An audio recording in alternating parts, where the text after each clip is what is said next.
ഒരു പുതിയ വീഡിയോയിലേക്ക് എല്ലാവർക്കും സ്വാഗതം. നമുക്ക് നല്ലൊരു മൂരിക്കിടാവിന്റെ ഒരു ഇറച്ചി വാങ്ങിച്ചിട്ടുണ്ട്, നല്ല വേവിച്ച് വെച്ചിട്ടുണ്ട്. നമുക്ക് കറി ഉണ്ടാക്കാം. ആദ്യമായി തീ കൊടുത്തു. ചട്ടി ഓൾറെഡി ചൂടായിരിക്കുക. ശകലം വെളിച്ചെണ്ണ ഒഴിച്ചു കൊടുത്തു. ഒരു 3 സ്പൂൺ വെളിച്ചെണ്ണ കേട്ടോ, എനിക്ക് അളവറിയാവുന്നത് ഒഴിച്ചു. ചട്ടി ഇങ്ങനെ ചൂടായി വന്നു. പിന്നെ ആവശ്യമുള്ള സാധനങ്ങൾ ഒരു 2 ചെറിയ സവോള അരിഞ്ഞത്, ഒരു വലിയ തക്കാളി അരിഞ്ഞത്, ആവശ്യത്തിന് കറിവേപ്പില, ഉണങ്ങിയ നാരങ്ങ, പൊടിച്ച മസാലപ്പൊടി, കറി മസാല പൊടിച്ചതാണ് നമ്മൾ വറുത്ത് പൊടിച്ചത്, കടുക്, ഉലുവ. അപ്പം ആദ്യമായി നമ്മൾ ചേർക്കുന്നത്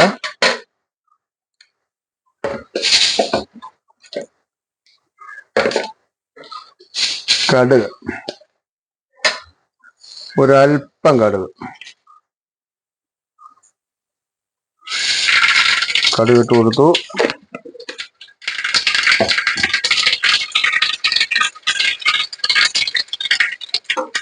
കടുക് പൊട്ടി, സവോള ചേർത്ത് കൊടുക്കാം.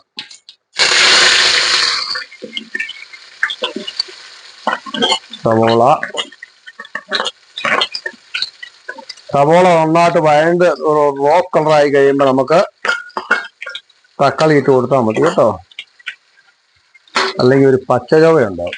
അതെ, വെറുതെ ഒളിച്ച് കിടക്കുന്ന ഒരു പീസ്. ഇനി നന്നായിട്ട് നമ്മൾ ഇളക്കി കൊടുക്കും. ഇത് എപ്പോഴും സവോള ഇട്ട് കഴിയുമ്പം വഴണ്ട് വരാനായിട്ട് ഒരു ശകല ഉപ്പ്, ഓൾറെഡി ബീഫിനകത്ത് നമ്മൾ ഉപ്പ് ഇട്ടിട്ടുണ്ട്, ഒരു ശകല ഉപ്പ് ഇട്ട് കൊടുക്കും. എന്നാൽ പെട്ടെന്ന് അങ്ങോട്ട് സവോള വഴണ്ടി വരും. ഇട്ട് കൊടുത്തു.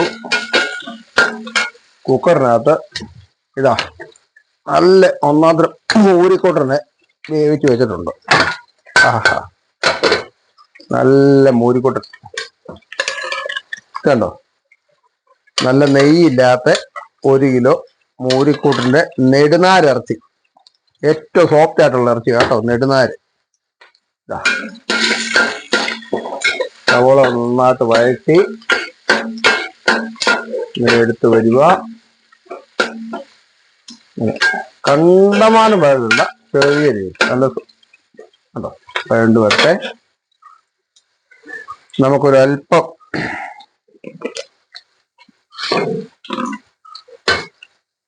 മല്ലിപ്പൊടി, ഇതിൻ്റെ കൂടെ അല്പം മല്ലിപ്പൊടി, ഒരു 1.5 സ്പൂണോളം മല്ലിപ്പൊടി ചേർത്തു. മഞ്ഞപ്പൊടി ഓൾറെഡി ബീഫിനകത്തുണ്ട്, എന്നാലും മറ്റേ ചേരുവയ്ക്കകത്ത് മഞ്ഞപ്പൊടി കുറവായ കാരണം ഒരല്പം മഞ്ഞപ്പൊടിയും കൂടെ നല്ല ഇട്ടു.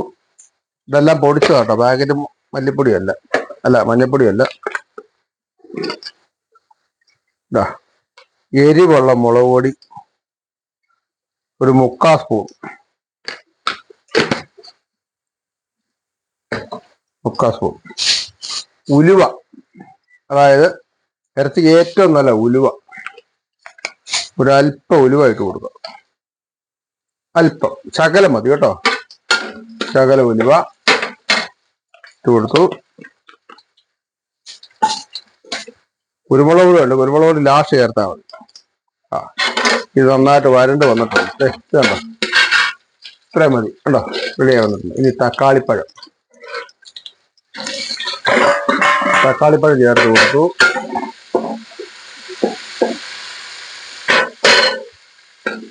തക്കാളി ചേർത്തു.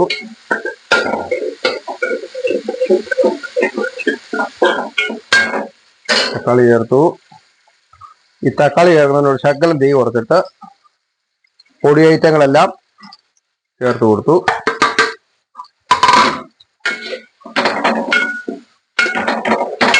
ഇത് അടിക്ക് പിടിക്കാതിരിക്കാൻ ഒരു ശകലം ഗ്രേവി ചാറ് ചേലാൻ ഒഴിച്ചു കൊടുക്കാം. എന്നിട്ട് തീ കൂട്ടാം, അല്ല അടിക്ക് പിടിക്കും. കണ്ടോ, ഇപ്പൊ നമ്മൾ ചെറിയ തിക്കൻസ് ഉള്ളൊരു ബീഫ് കറിയാണല്ലോ ഉണ്ടാക്കുന്നത്.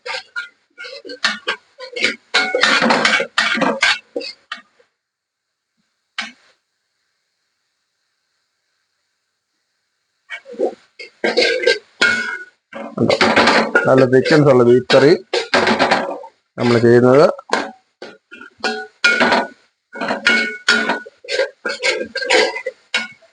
ഇനി നമുക്ക് ബീഫ് നന്നായിട്ട് വെന്ത് വന്നിട്ടുണ്ട് കേട്ടോ. നമുക്കൊരു കഷ്ണം എടുത്ത് നോക്കാം, വെയിലിട്ട് നോക്കാം. നല്ല ഒന്നാന്തരമായിട്ട് പഞ്ഞി പോലെ വെന്ത് വന്നിട്ടുണ്ട് കണ്ടോ.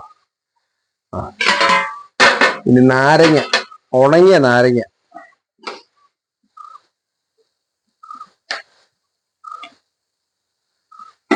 നാരങ്ങയുടെ ഒരു പീസ് ഇട്ട് കൊടുത്തു. ഗ്രേവി നല്ല റെഡിയായി വന്നിട്ടുണ്ട്. ഇനി നമുക്ക് ഈ മൂരിക്കൊട്ടനെ അങ്ങോട്ട് തട്ടി കൊടുക്കാം.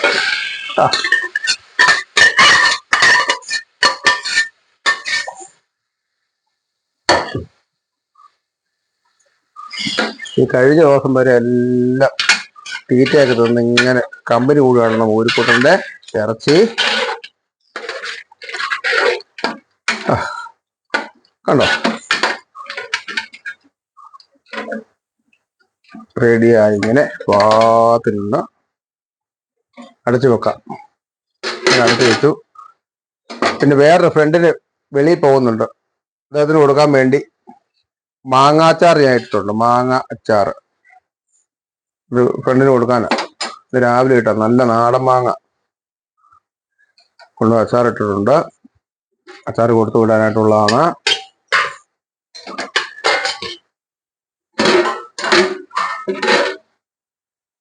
തിളച്ച് വരുന്നുണ്ട്, തിളക്കട്ടെ. തിളച്ച്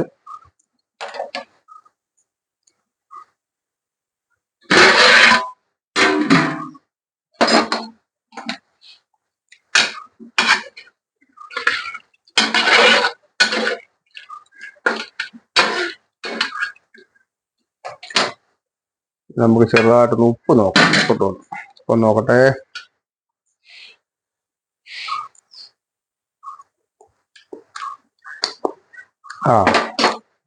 എല്ലാ പാകത്തിനായി നല്ല റെഡിയായി വന്നിട്ടുണ്ട്.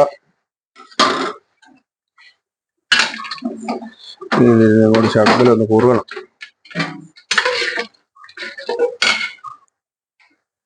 കുറുകി വന്നാൽ മതി.